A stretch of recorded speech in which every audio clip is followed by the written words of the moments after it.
আসসালামু আলাইকুম। আশা করি সবাই ভালো আছেন। চুপাইর উচ্চ বিদ্যালয়ের শতবর্ষ উদযাপন উপলক্ষে চলছে নতুন রূপে অনেক সৌন্দর্যমণ্ডিত কারুকার্য। এই যে দেখেন, চুপাইর উচ্চ বিদ্যালয়ের নামকরণ স্থাপিত তার নতুন রূপে আপনাদের সামনে তুলে ধরা হচ্ছে।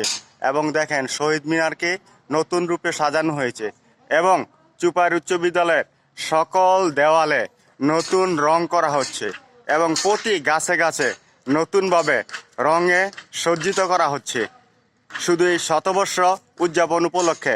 এবং চুপাইর উচ্চ বিদ্যালয়ের মাঠে চলতেছে প্যান্ডেলের কাজ, যা অনেক লোকের সমাগম হবে, তাই এই প্যান্ডেলের কার্যক্রম চলতেছে। এবং এই প্যান্ডেলের যে মঞ্চটা হবে, সেই মঞ্চটা হবে, আমাদের যে মঞ্চটা ছিল এটা অনেক ছোট হয়ে যায়, তার কারণে এই মঞ্চটা তৈরি হচ্ছে অনেক সুন্দর করে। এই মঞ্চের দৈর্ঘ্য জানি আমাদের কত, 140 না না কত? মঞ্চের দৈর্ঘ্যটা কত?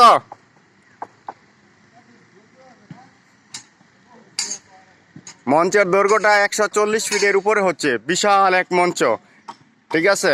অনেক সুন্দরভাবে কার্যক্রম করতেছে এবং এই মঞ্চ থেকে ওই যে আপনাদেরকে একটু আস্তে আস্তে দেখাচ্ছি, দেখা যাচ্ছে না, এটা হচ্ছে আমাদের মঞ্চ একেবারে মেন রাস্তা থেকে এসে পড়বে আপনার এই মঞ্চের মাঝ বরাবর একটা গেট। এখান থেকে সরাসরি আমাদের সম্মানিত অতিথি এবং অত্র বিদ্যালয়ে যারা লেখাপড়া করে গেছেন, অনেক উচ্চ পর্যায়ে রয়েছেন, তাদের জন্য একেবারে সরাসরি রাস্তা থেকে, মেন রাস্তা থেকে এইখান দিয়ে মঞ্চে চলে আসবেন, এরকম ব্যবস্থা করা হচ্ছে। এবং আশেপাশে ওইখানে রান্না করার জন্য বিশেষ একটা ছাউনির ব্যবস্থা করা হয়েছে।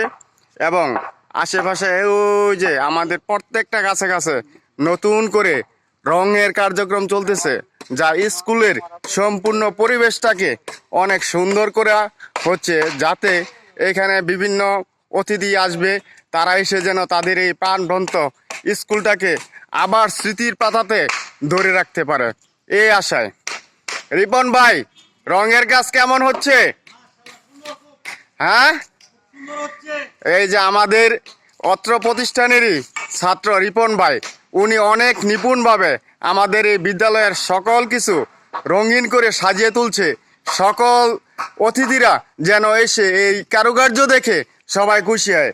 এই যে দেখেন, রিপন ভাইয়ের কারুকার্য, নিপুণ হাতে কারুকার্য করতেছে। এটি হচ্ছে একটি প্রাইমারি স্কুল। আমাদের চুপার উচ্চ বিদ্যালয়ের পাশাপাশি এই প্রাইমারি স্কুলটা রয়েছে। কি সুন্দর সৌন্দর্য, এবং এটি আমি আপনাদের সামনে তুলে ধরছি। আশা করি সবাই আসবেন, দেখবেন।